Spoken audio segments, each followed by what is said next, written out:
19th. Well, hello, everyone. It is Sunday, July the 19th, 2020. This is Wes Fryer here with Brian Turnbaugh, and we are continuing. This is part 3 of a project brainstorm, which we are calling Conspiracies and Culture Wars, and has kind of morphed through a few different iterations. And this Tuesday, Brian and I are going to share a workshop for the Summer Institute of Digital Literacy, and we are basically touching base on our slideshow and talking a little bit about, what we're going to do. So, Brian, you want to kind of summarize where our thinking has gone a little bit? Yeah. We're going to make these available for people if they want to check it out. Like this, they've got that anytime thing or whatever. So, like, people really want to consume a lot of media. We've got 3 hours of brainstorming they can watch. Yeah, right. So they'll get the culmination, and so hopefully it'll all kind of have a cohesive thought. When it comes down to it, because again, there's just so much to kind of sort out. And so one is establishing, what exactly is the information environment that we're all in at this point, and how crucial it is that we begin to equip everyone with the type of skills to kind of at least to know how to tread, because if we don't know how to tread waters, you will be pulled down into it. And I think that's the most important thing that we have to at least and I don't think that anyone who's going to be in this session is unaware of what's happening. I mean, like where they fall into something like that. It's the matter of knowing what are the different techniques of treading and sharing what those techniques are, and know where the sharks are, know where the squids are. They're going to pull you underneath. It's how to stay clear from them, but also to be able to paddle to shore. And I think that's going to be, if I'm going to on the fly kind of create an extended metaphor of, I think, what we're doing here, because there's a lot that needs to be negotiated, because there are, and as we'll show in the slide, the idea of that, there's uniquely targeted disinformation, then there's misinformation, and sometimes the line between those things is intentional and not, but the result is the same. And so it's up to us to kind of, again, to at least create the type of tools, expose some of the tools that are out there, go and point people to the organizations that are doing work that's so much more impressive than what you and I can come up with in an hour, right? I mean, like there's some, whether or not it's the News Literacy Project or First Draft and some of the other sources that we can point people to. It's not entirely on our shoulders as much as that we can be a conduit to direct people to the stuff that's enriched us in our search to be better educators about this current information climate. Absolutely. Be the filter. So I went ahead and I'm streaming this to a Facebook page that I have, because you with StreamYard, you can't send links to your own personal profile. So anyway, if you're joining us Facebook or YouTube, we'll drop some different links. The link that we have on the screen, or if you're listening to this, is medialiteracy.wesfryer.com/concw. And so Conspiracies and Culture Wars is kind of what we've been calling all this. Last time we were talking, we kind of had modified because we had thought about maybe just focusing on the Apollo moon landings and a lesson there. And we still have some lesson ideas. And I want to do that lesson with my 6th graders next year.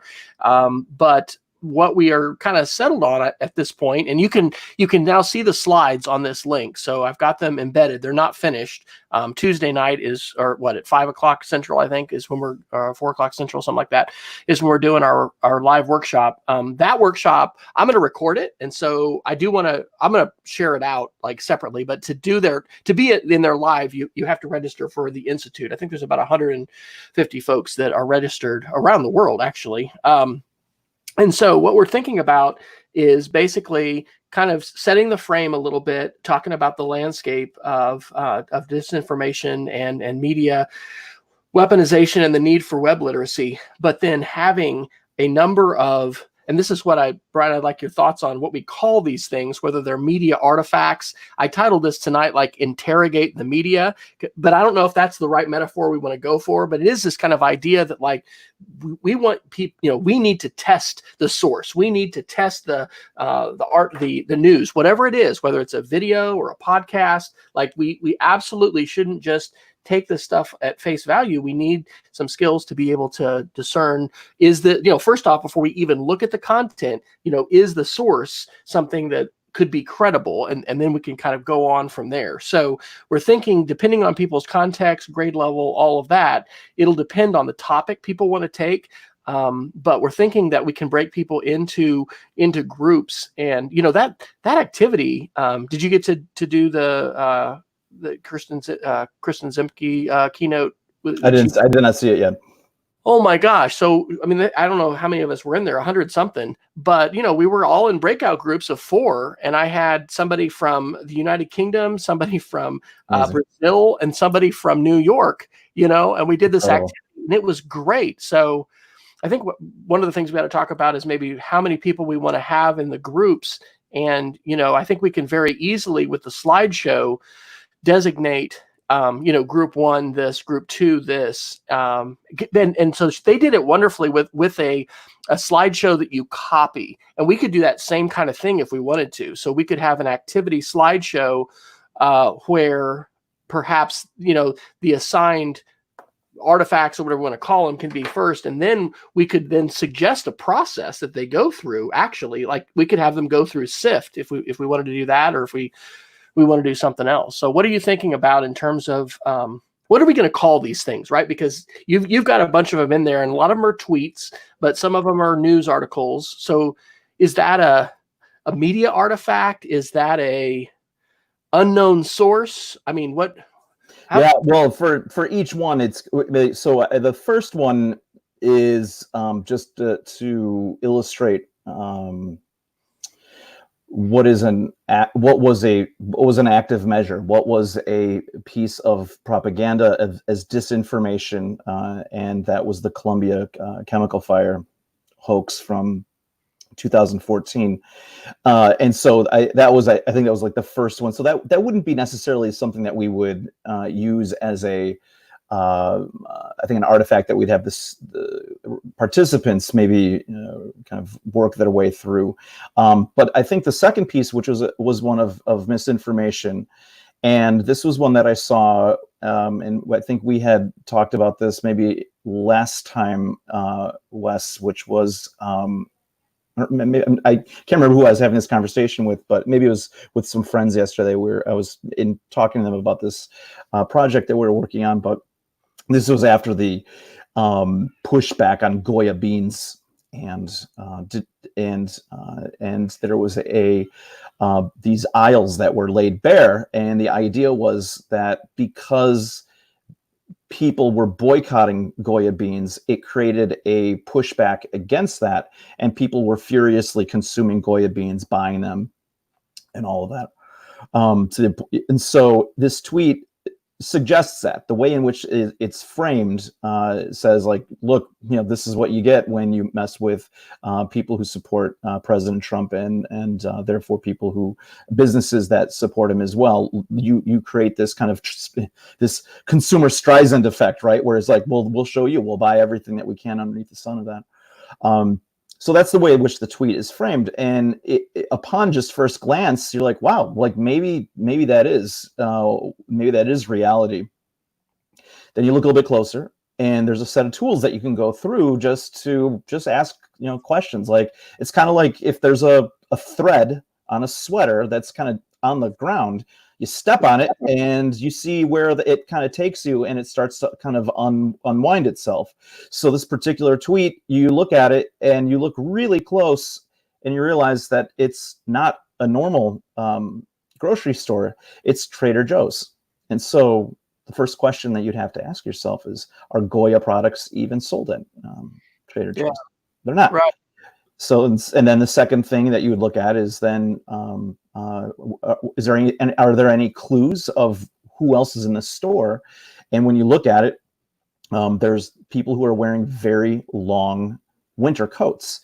if this tweet came out July 1st, so presumably this is the United States, people aren't wearing that. So that's your kind of like your second clue that things are kind of awry. And then there are some forensic tools that you can use, which is you save the image, you use a web page called TinEye, and you upload the image, and voila, you found out that that image was actually used in a Reuters article on March 13th.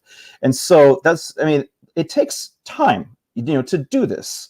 But it's an important skill to know that to know that if you really want to swat away misinformation, and actually it didn't take that long. It really, with a couple of critical thinking questions and maybe a minute long reverse image search, it was easy to see that this was nonsense and an improperly framed tweet that was then sending people with a false sense of what reality is. So maybe I'm going to have to move those up in our slideshow. Maybe you should go through both of those things just like you did under number 1 orientation, just as far as like here's the historical, because one of the things that it's kind of like with the stuff we were talking about with YouTube and wanting to, I mean, if you could ideally have something where kids would just go in, do a search for moon hoax. Oh, look, there's the, there are conspiracy theory videos. Like YouTube has changed a lot in the last, year and made it somewhat more difficult from a sort of innocuous, search moon hoax, whatever, to jump into that kind of content. There's still that content out there, but there's basically a lot of,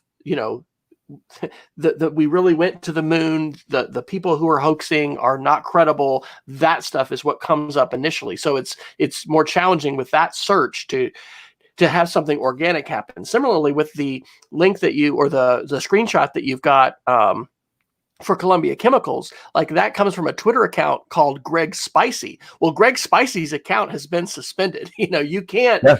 Like do what Mike Caulfield talks about as far as hovering and just starting to interrogate that source a little bit.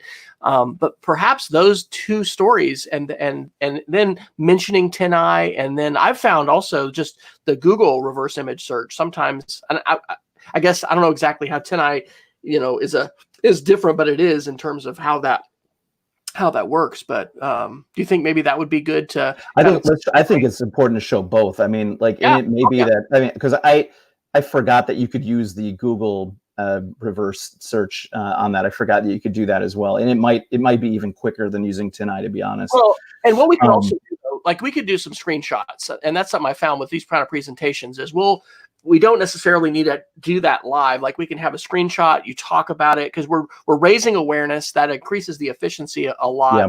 But actually, that would be a great strategy to put in people's toolkits and encourage them to think about doing, depending upon which sort of challenge or situation. Yeah. That they have. And I don't remember, Wes. I'll look really quick to see in our kind of our resource page.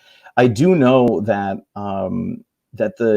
There are some videos that the News Literacy Project has archived, or they have left being archived. I want to say that it was I'm drawing a blank on which institute it is, but it was actually through the University of Rhode Island. It was one of their science departments, and they had kind of commissioned a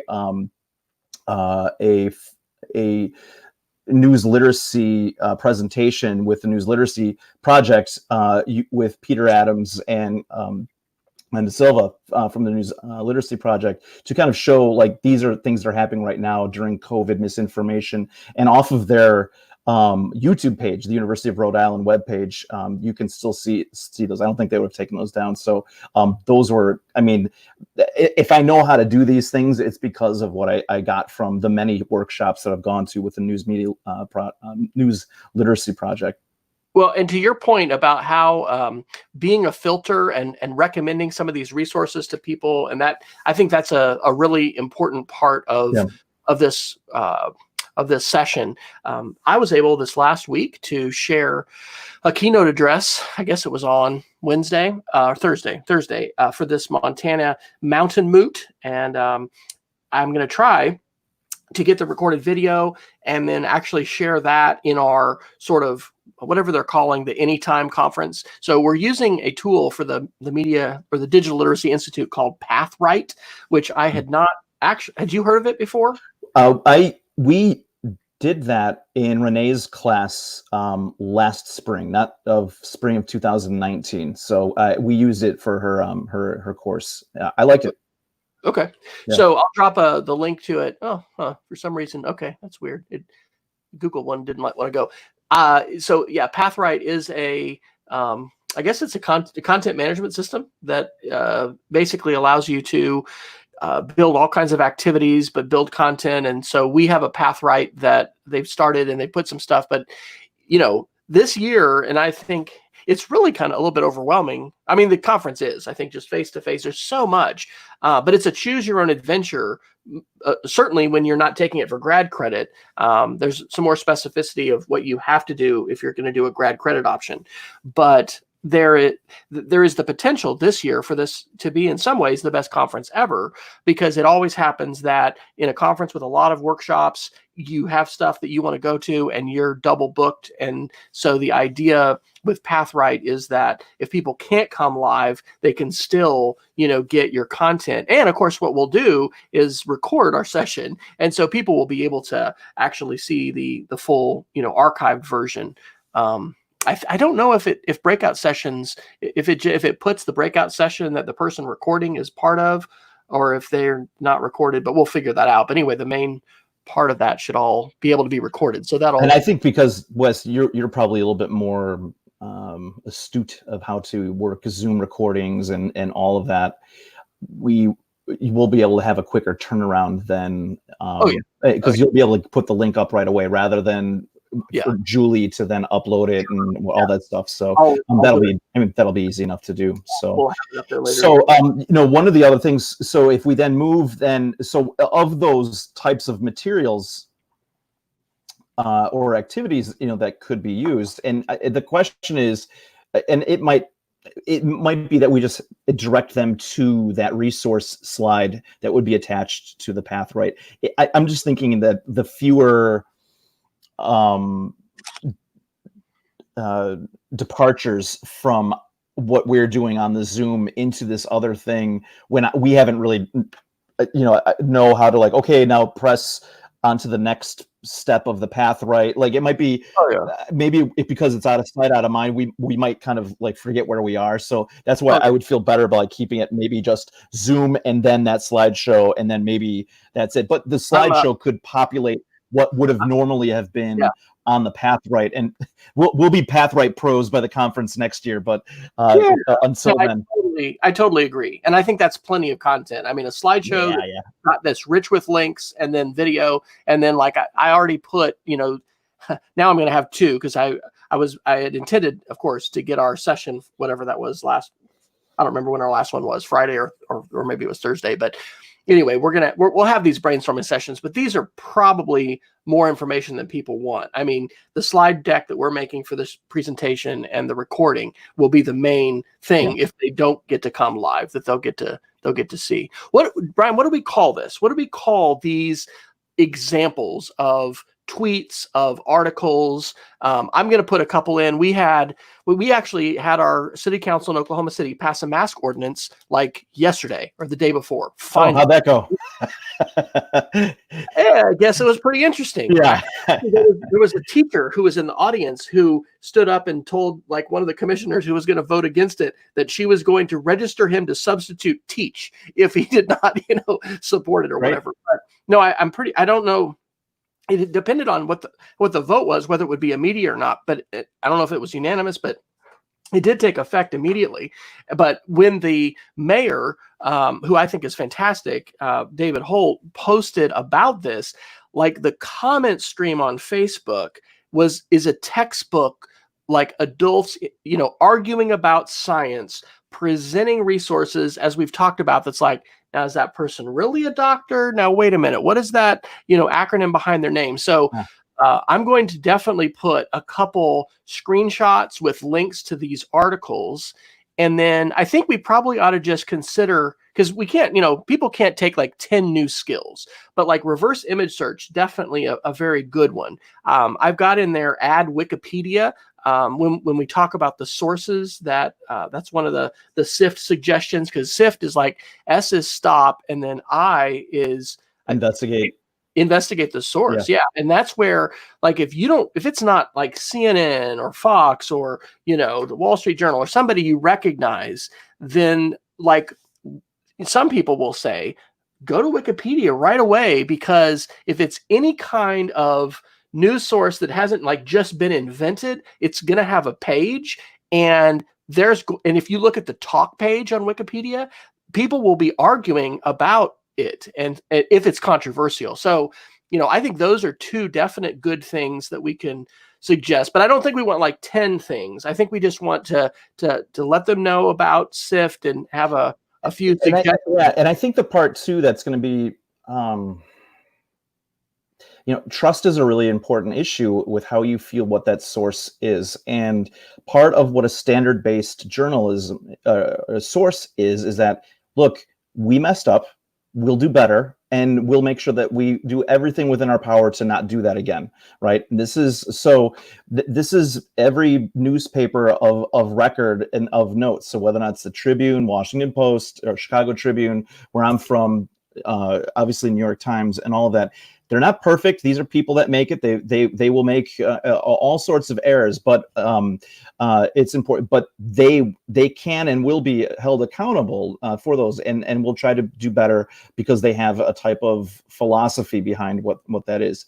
That is not replicable in some of these other sources that are being used. And I think one of the classic examples of that was from the 2016. You could probably only find it archived somewhere, but this was the classic Denver Guardian newspaper. That was not a newspaper. Right. It was just like something that had the appearance of that, but yet was really pumping out some literature that looked legit, but was just flat out lies. Right. So the difference is, like, one is, maybe it's Diet Coke, and the other one is actually dumpster sleuths in terms of their integrity to what truth is, and they have no compulsion to correct or even want to properly inform people with that. So that can be confronted, and just entrench the importance of what at least the ethos of some of these.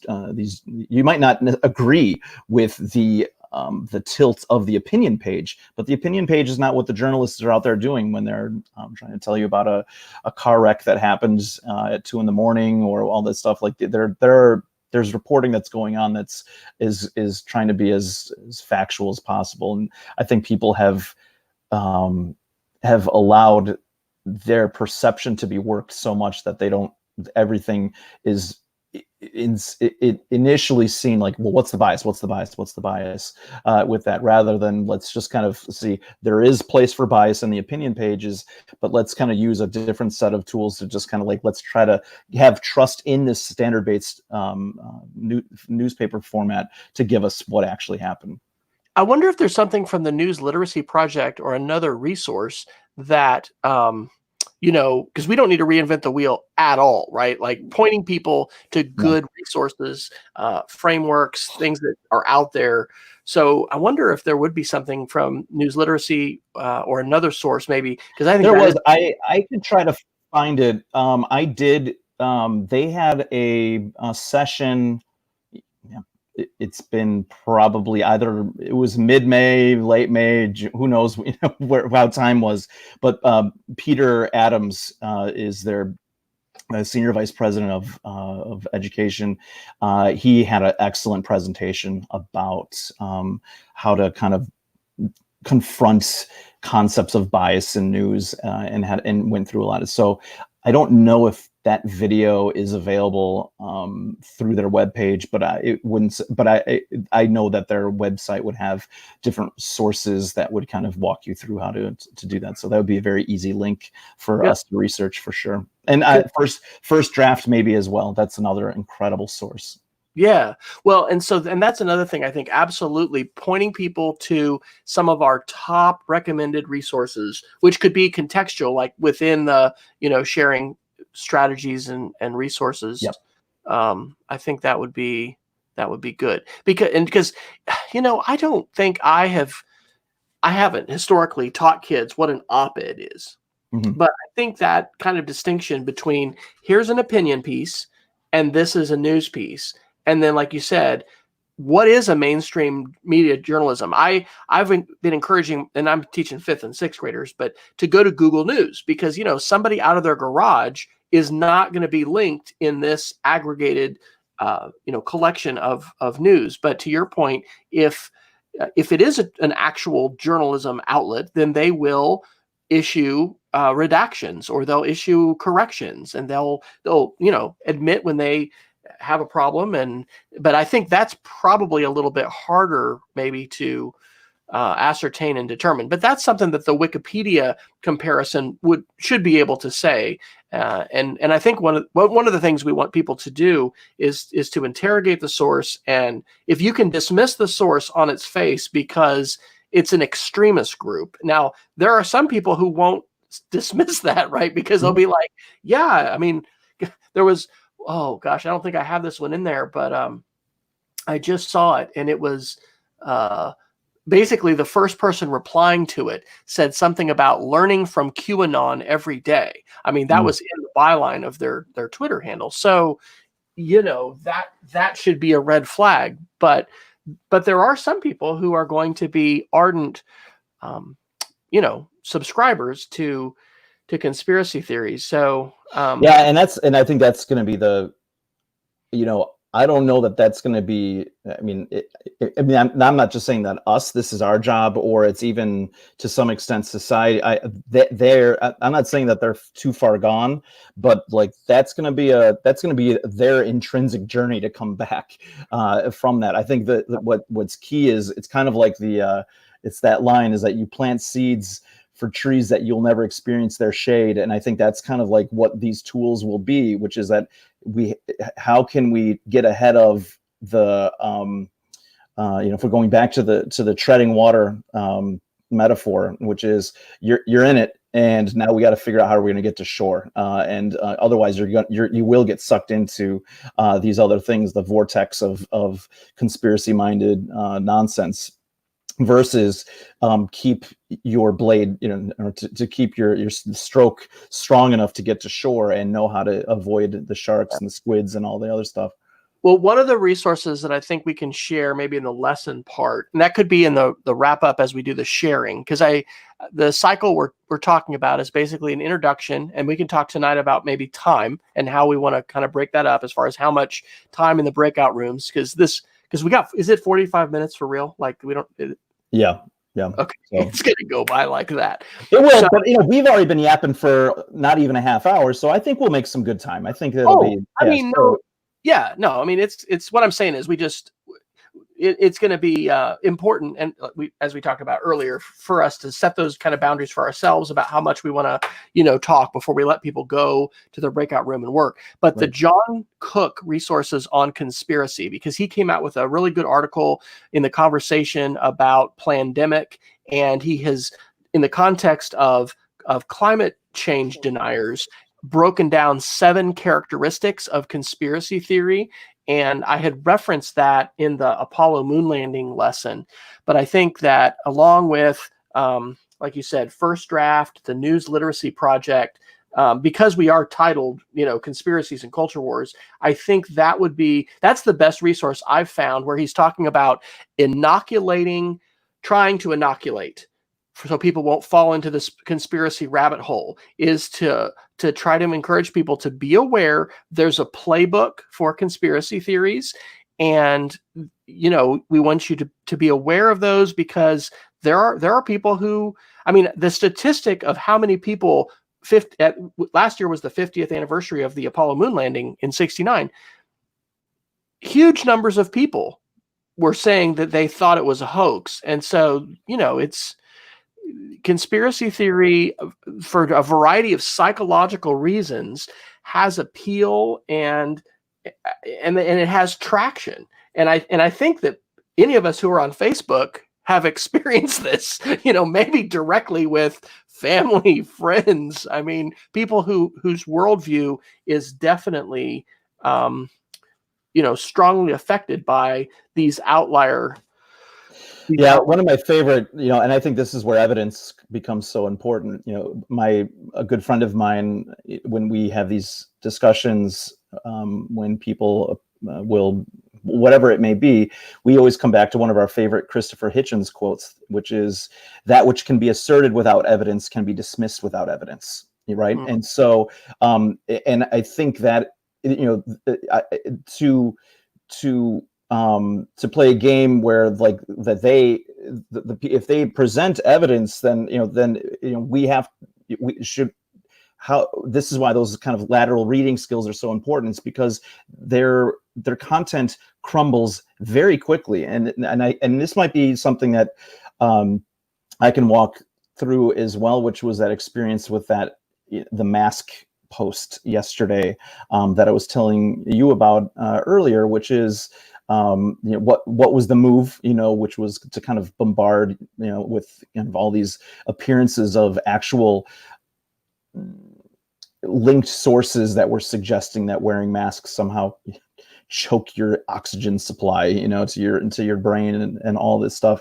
But within a click or two, like, it was evident that these are not sources that are something that you would risk your family's well-being on judgments of that. And I think that's a really kind of interesting kind of rhetorical move from the person who is discussing this, which is, are you willing to kind of base your family's safety on that YouTube post or that Facebook post of a stranger? Like, are you sure that this is what you're willing to do? Have you done like the due diligence? Because it would be no different than of asking of some other. You think about like how you always take word of mouth is so important, and that's the other part too, is because people you trust have posted this. Why would they post something that would endanger me? So you already give them enough slack of believing that they would give you something that would be helpful, but they were, ironically, they thought they were helping you, but they were actually just kind of dispensing an unfortunate untruth, which is very problematic. So right. This is so I think that could be something that is worked in as well, just to kind of show like, yeah, this is how a Facebook post could be also. We could use the hovering effect on that, or at least just how one click would completely dismantle what's happening with that. And I think the other thing too is, and this will be part of like walking through this, is then also who are the people that are boosting the signal too, which would be maybe there's part of this, and this would be another thing that I would put into the resource page of what we would break down, and I think you tweeted this last night, Wes, which is like, is this person real? Is this person a bot? One of those types of questions, which is, what are the warning signals? What are the red flags of this actually being an authentic person? Now, people are free to be jerks, and all that other stuff, but sometimes like things don't really, kind of play out, that they are bots or trolls or whatever it may be. So there might be a kind of a sample there to kind of invite that level of what are the signal boosters and what are the telltale signs of that as well. Yeah, definitely. Well, how much time do you think we should? Because I'm thinking that definitely for our workshop, like you said, this slideshow and then the archived video is going to be plenty to give people.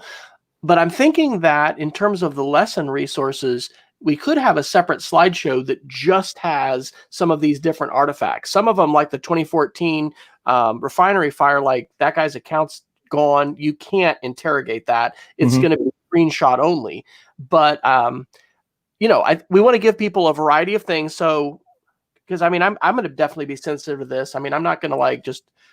I think we're going to talk Apollo moon landing honestly before we go into some other things, because getting to really contemporaneous stuff. My wife was pointing this out too. There's going to be a lot of anxiety that our kids have too, right? About masks and about, the pandemic and things like that. So there's a layer to this, which is just web literacy for everyone. And so for the educators and because people can use these resources for all kinds of different audiences. So, but I think that we could probably have interrogatable, if that's a word, tweets and articles, because it is so contemporary. Like I said, our mayor in Oklahoma City, in his comment stream from 2 nights ago, I mean, this is the case study that I could just grab some screenshots, grab some links. That's a great idea. Yeah. That slideshow then we can like kind of curate and filter out, like, I don't know, 4 or 6 or however many groups we think we want to have. And those can be the ones that people will use for the workshop breakout. But then we could have a separate slideshow. But then again, what are we going to call these? And Kristen Hokinson is with us again live. Hello, Kristen. And I can tweet or I can Facebook message to her now because we're streaming to the page. I'd like help on what do we call those things? They're not really artifacts in the sense of like a Tutankhamun tomb artifact. But I would normally call them an article, but they're tweets and they're videos and, and they're media. And then also, like, is the right metaphor for what we want people to do? It's analyzing it for sure. But like interrogating it. I mean, with interrogation, I grabbed a little icon, of like the police, like putting the pressure, putting the guy under the grill. But I mean, that's sort of what the image that I think is like. I want you to pick up this source and I want you to really look at it. And I don't want you to just, accept it. I want you to assertively interrogate it. But is that, I mean, what do you think? Is that, again, and so is it interrogation, and I would almost be more critical than that, like, which is, I mean, we're dissecting it. This thing is now away from its environment to cause harm, and we can kind of peel away the layers and kind of understand what makes it work, right? So yeah, like more forensically kind of look at it, so right. I mean, it's like whatever we label it will be my guess is that a teacher would probably use their own nominalization of it, when they take it to whenever they do that, or do some version of that. So the other thing too is so if we kind of say, like, what if we did a practice sift, if we did and we could use that tweet, the one that I generated, the one that is of my daughter standing in front of like this shelter, that's in like by the river, in the town where I live. That one is we could say that they could know that it's fake off the bat, but if it were presented to you as real, what would be the things that you could do very quickly to verify its authenticity? And there are enough breadcrumbs, I think, that would allow that to be readily dispatched as something that was a fabrication. So but there are enough things in there that they could do. So that would be like maybe the first thing, and maybe we'd use the bot example that you had in Twitter, or some version of that. Do you have the one of your daughter, and is that one in the slideshow yet? It is if you go to where is it? Where's Wes and Brian? I thought I brought it up. I wouldn't have. I remember it. I mean, hopefully. Oh, here it is. I'm on the wrong slide. So if you go down to what slide is this? Slide 25. Okay. I will drop. I'll drop our link to the slideshow here in the chat if anybody wants to moving stuff around. Okay, yeah, there it is. So you're saying go ahead and move this one up and do like an a practice sift. Yeah. So I mean, and we could leave this obviously in this one, and then we would just kind of cut this one out and put it into the other one. And so as you there are plenty of things that you can kind of figure out what to do with this one. One is, if I remember correctly, you would Google Peg Bond Center, right? So where is that? And the first thing too is, it's not CNN. I mean, this is CNN BRK, right?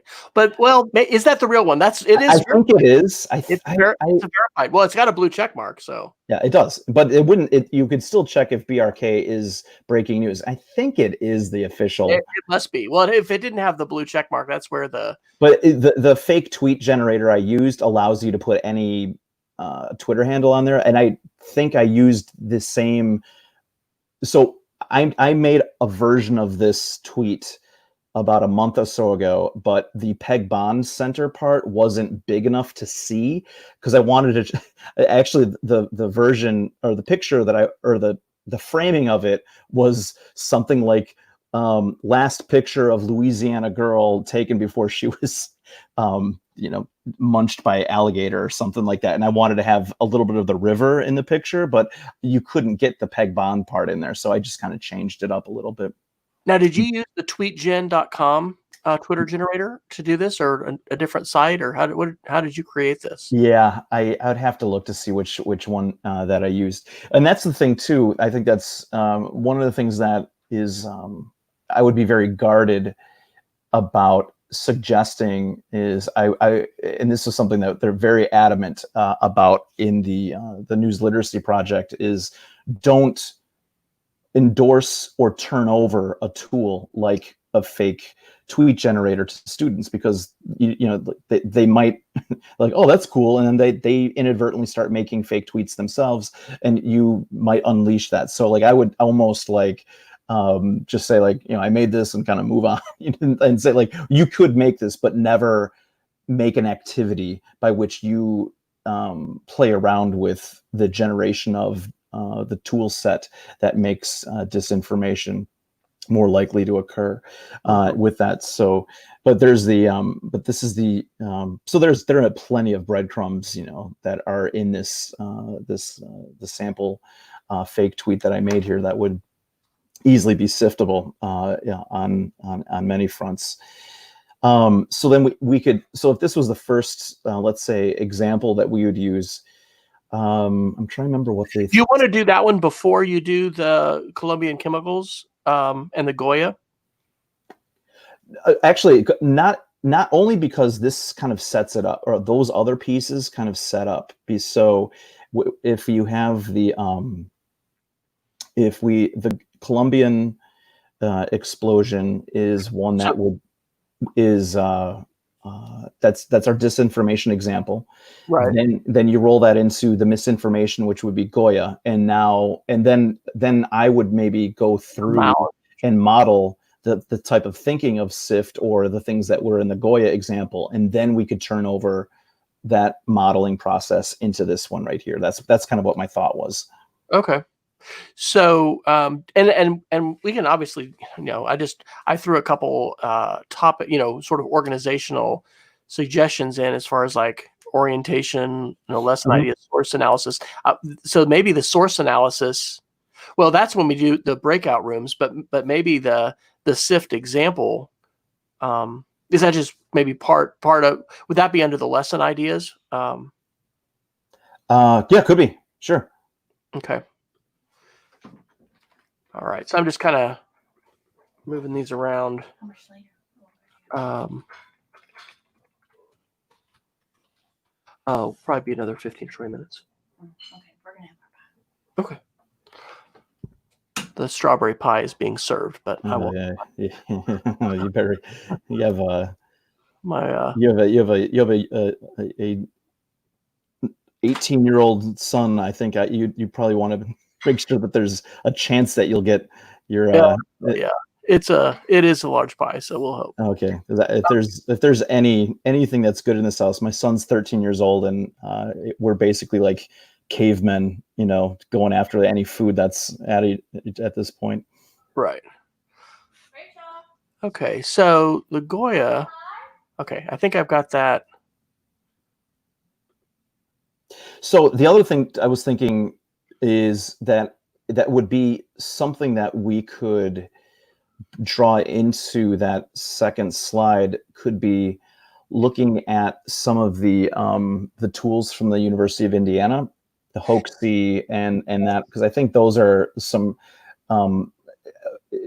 I think there could be like some some fun time, like what could you do with some of these things? I'm probably going to come up with some type of like quick example of how to what I did when I did the pandemic. So there could be something where they could just make their own hashtag animation of something that they suspect that would be and it doesn't have to be, it could be just something as innocent as a hashtag from a celebrity, or something else. I mean, that's the thing, like it doesn't have to be all necessarily gloom and doom. And with this is like, let's notice a type of hashtag that was being pushed by Taylor Swift or someone, and show how you can use it during a particular time frame, and then see where the kind of, and how that's kind of animated. It's really, really cool. Maybe we could do that under lesson ideas, because that's sure. where I think the Apollo stuff is gonna fit. Is like, we won't go through a full blown demo of that or whatever, but saying this is here, the Cook stuff about characteristics of conspiracy theory, and he's got that a nice video about that. So I think those tools do you remember what the name of that tool was? That Indiana, like Internet Observatory or something? Yeah, if you type in Hoaxy, you should get like HOAXY and University of Indiana, and you should be able to find it really quick. It's in our resource page.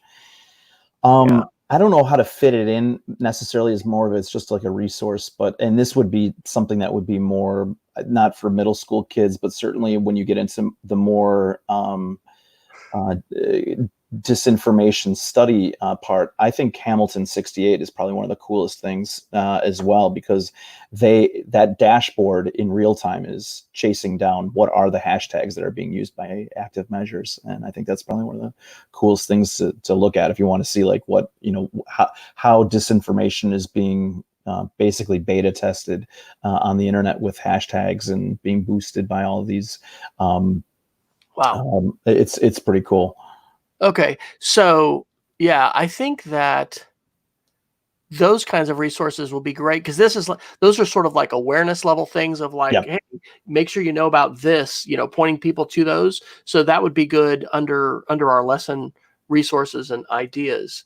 Let's see. Kristen is saying she thinks we have an hour, and yeah, so it looks like it's 5:00 on Tuesday, Wes. Okay, all right, good. Let's see. Sounds like you're planning to model, have the folks do something during the workshop, but then you're offering more resources to practice. That would be the anytime learning. Yeah, and Kristen, we're also thinking that we're going to have the video of the keynote I did last week. These will be there, but the main thing is like our slideshow and video recording, which I'll put up pretty quickly after we finish our session. And then if people want to, I guess we could go ahead, if we wanted to, in the anytime section, since people won't have a breakout room, we could just go ahead and put maybe some of the same ones that people do in the breakout room. We could put them out there and because there's a place I think where you can do discussion under it or whatever. So if people want to, interrogate those and.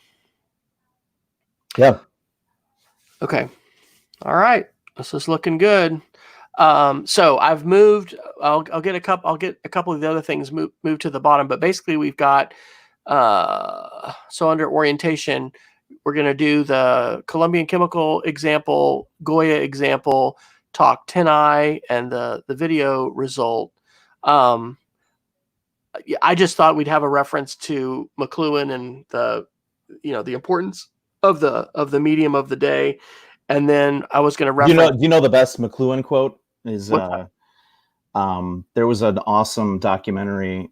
I don't know if you could find it on YouTube anymore. I used to show it with my my Media Lit kids, and this guy referenced this McLuhan quote. It might actually even be a Bible quote. If I remember, if someone said McLuhan was kind of referencing something from the Bible, it'd be said it was, and it's also been adapted by David Foster Wallace in one of his famous commencement speeches. But it basically, the quote goes like this: "I'm not sure who discovered water, but I'm pretty sure it wasn't a fish." Right. So, and it's the idea that like you're so acclimated to your environment, you don't even realize that you're in it, right? And that these things are all around you. And so that was one of McLuhan's ideas about, like, you know, that you have to kind of almost like step out of it, like you're Neo in the Matrix, and kind of come back into it and see what are these kind of things that are going on.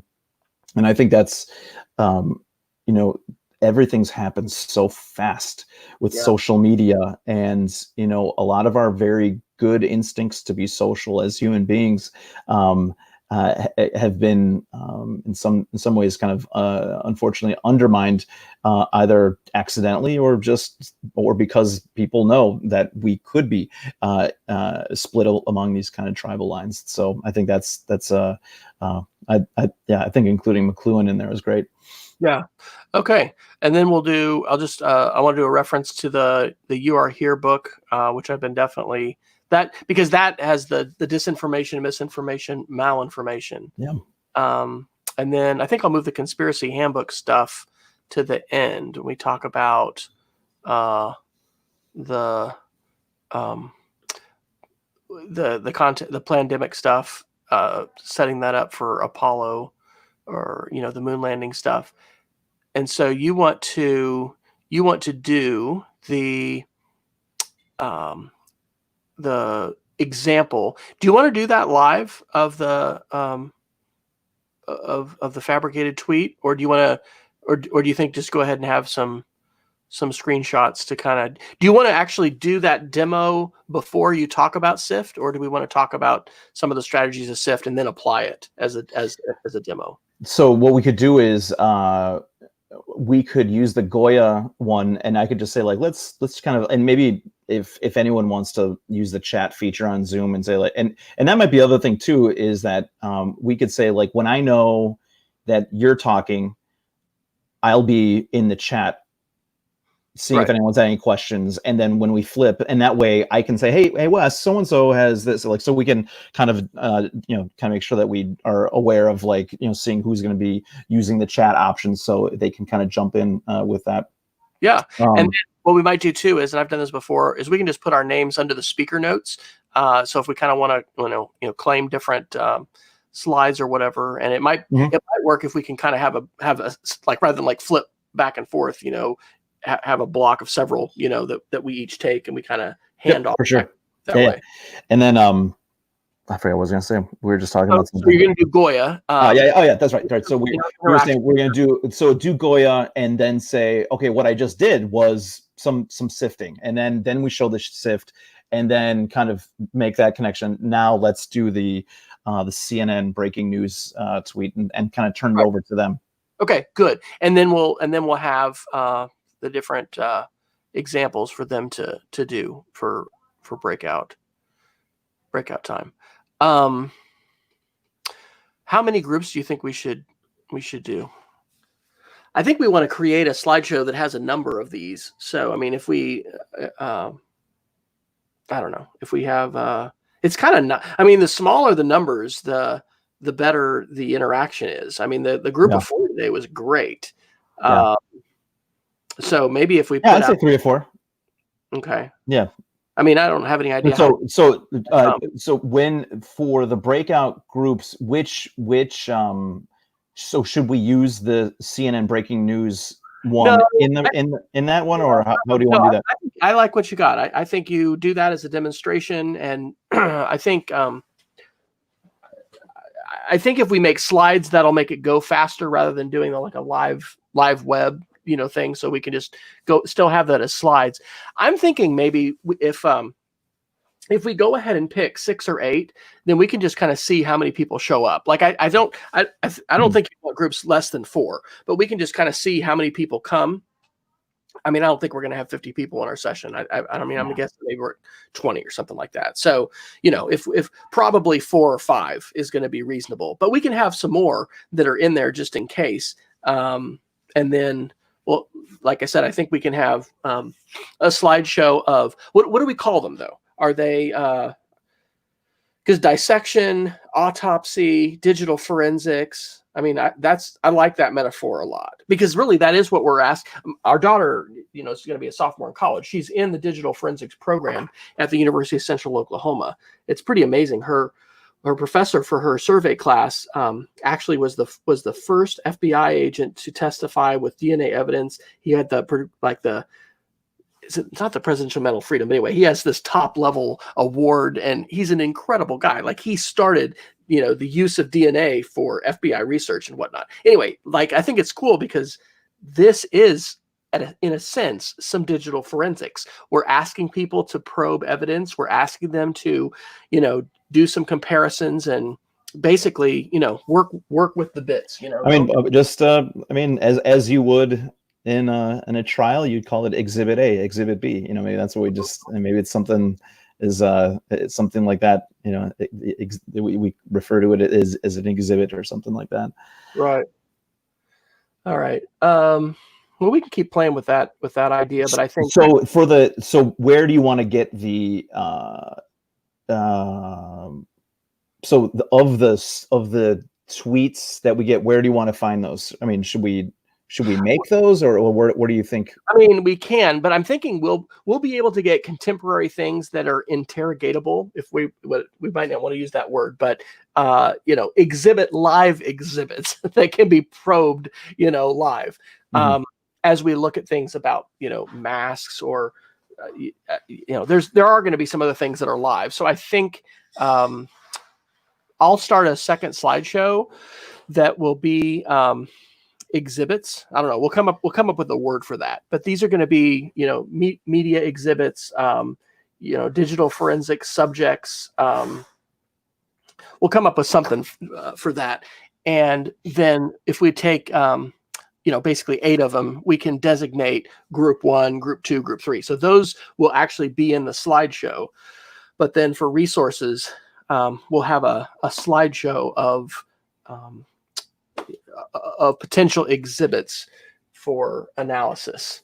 And that way people, and I think that's great as far as using Google Slides, because it's so easy to copy and paste, mm-hmm. and teachers can grab those. And I mean, man, I love this lesson, because I think this is the more breakout room stuff I've done. And like I said, today's was just superb, the way they had it set up with the slideshow and you copied it, and it just worked so well. And I've used some slideshows before.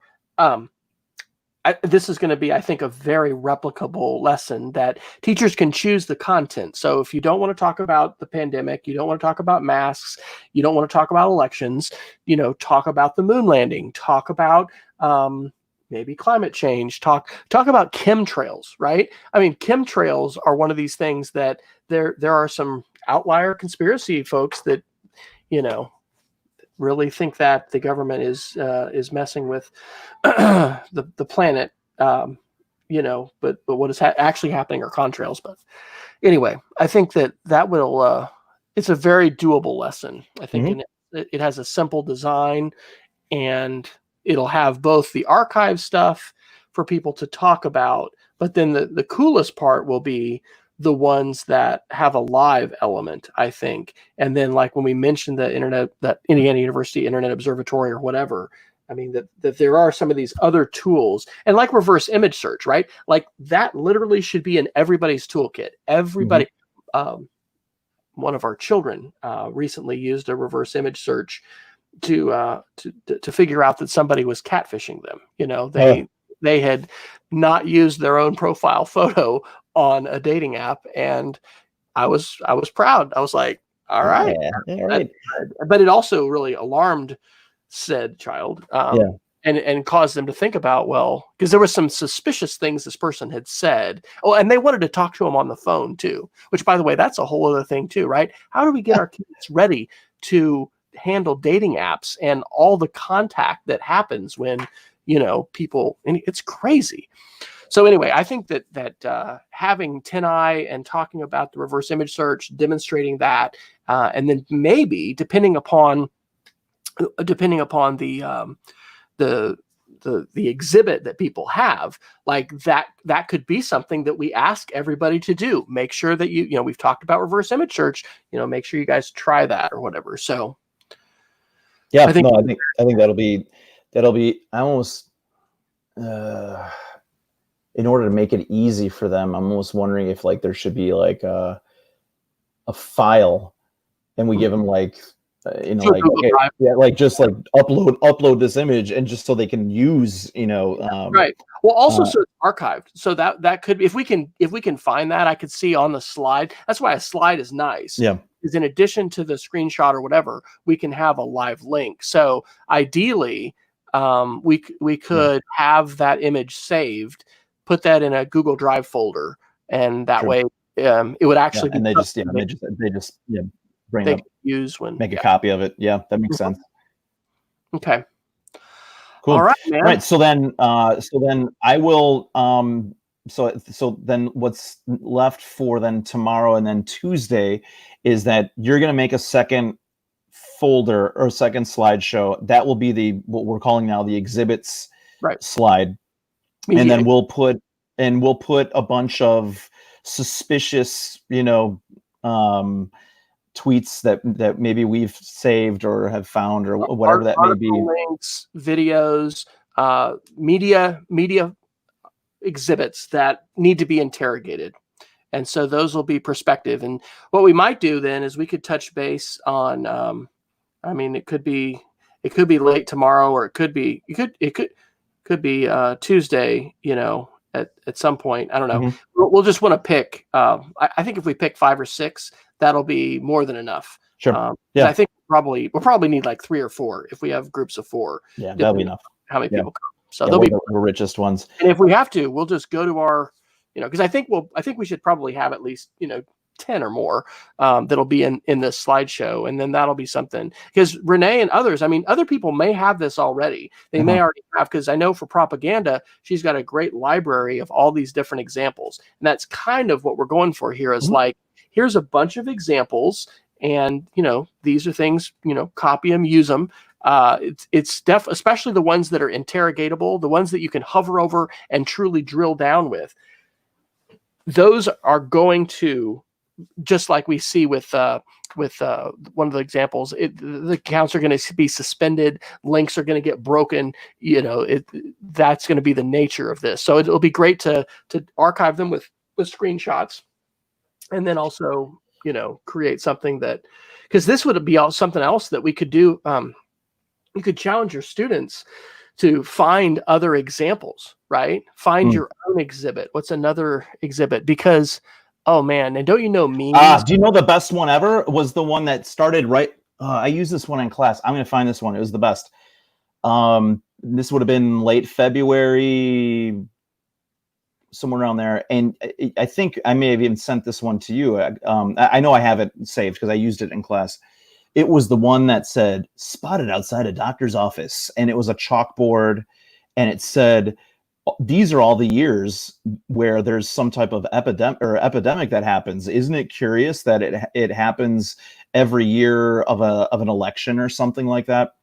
And on one side it said this, and then there was some type of misinformation on the other side, and all that stuff.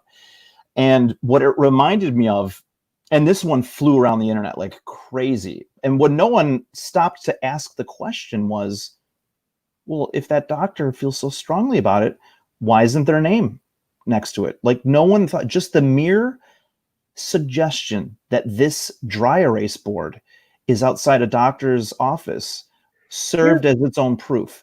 And that's so frightening about that. And it reminded me of like how framing really is half the battle. So do you remember, like, there was I don't know where it was, but maybe it was like Reddit or something like that. This is one of my favorite stories of all time. There's a picture of Steven Spielberg on the set of Jurassic Park. Do you know this? Mm. So it's the best. So Steven Spielberg's and on the set of Jurassic Park, and he's kneeling down next to one of the robotic Triceratops, right? And it's on the ground. And I believe this Triceratops was sick in the movie. And they're like, oh, he's eating the wrong food. Laura Dern was saying that. So the picture is of Steven Spielberg sitting, standing, and he's smiling. And maybe he has his hand like on the horn of the Triceratops, right? That's the photo. The person took the photo, and to frame it, they said, disgusting. This man has hunted down this beautiful creature and is very proud of it, right? And then just set it out there, right?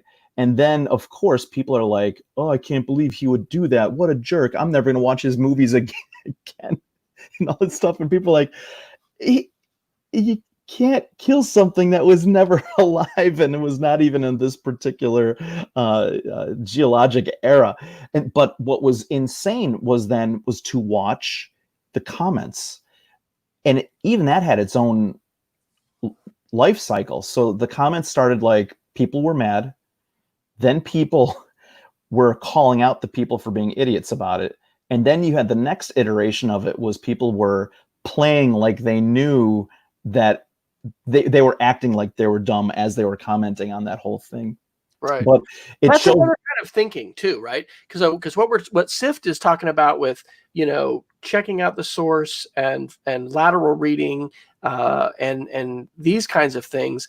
But what you're talking about too is kind of a different thing. And it's like, well, wait a minute. Are they wearing the clothing appropriate to the season? Wait a minute. Does that product get carried by that group? Wait a minute. Is that animal, like, is that even alive? I mean, so I wonder what that's called, but because that's like another level of critical thinking is applying your brain to the whole situation to try to say. But I would argue, but actually the I could actually throw in I could throw in that picture of the Steven Spielberg thing, because that framing is exactly why people fell for the Goya thing, right? It's exactly why people fell for the doctor's office dry erase board, is because the mere nudge of authentic ethos of who you say what's going on, that's enough. Like that's on, but like literally anyone could take a dry erase board and put anything on there and say, this was outside, I could say, I live, a mile from Fermilab, right? And I could say like taken outside a Fermilab's physicist's doorway, we're all doomed, or something like. I mean, no one. That's enough for some people to pass off as real, and that's not good enough, and that's why we're in trouble. I put a couple placeholders in there so we can kind of get those in there and put them in. One of my last thoughts. Here I am thinking about doing this for 5th and 6th graders, and the people we really need to be doing this for are like parents, grandparents, ourselves, our friends. So that's going to be an interesting challenge too, which maybe we can kind of leave people with, is like, we have service learning, right? Our kids need to get service learning hours to graduate. And so sometimes they'll go to retirement communities and do things. And it's like, this is so practical. Like, what kind, and I know that, like, I think news literacy, some of these organizations will do this. They'll say, hey, this is an activity to do for the retirement home or something. But, we honestly need some activities that we can encourage in different venues, because it's just like 5th and 6th grade computer class is not going to hit so many people. And of course, we're not going to be, that's where this is rather dark, right? Because the media literacy education needs that we have right now, we're so outgunned and outmanned with the information and how quickly it's happened. But anyway, it's another way to think about it. I mean, the Alamo is like aspirational, in some ways, Wow. Yeah. But we need to work with what we've got. And I think I like where this has arced and come to, because I think interrogating individual media exhibits, it's something we're having to do on a daily basis, and we have to decide. I mean, is it going to be worth it? Is it my relationships with this person, and Yeah. there's a whole lot of decisions around it, but I like it, and I think it's going to be a good activity. And Well, and I think the other part too is that at least, the examples that I pulled are ones that are just part of the ecosystem that happens to fall in my lap. So that also is something where it's like, I didn't have to try that hard. I just had to, I had to hover, right? I had to do my own hovering over the types of things that my friends are posting, right? And then it's that next kind of question. Well, what do you do about it? Like, how do you confront that person? And my buddy who has a propensity to post these things, I mean, I try not to be a jerk to him, but I am very stern with kind of saying, look, this is why it's wrong.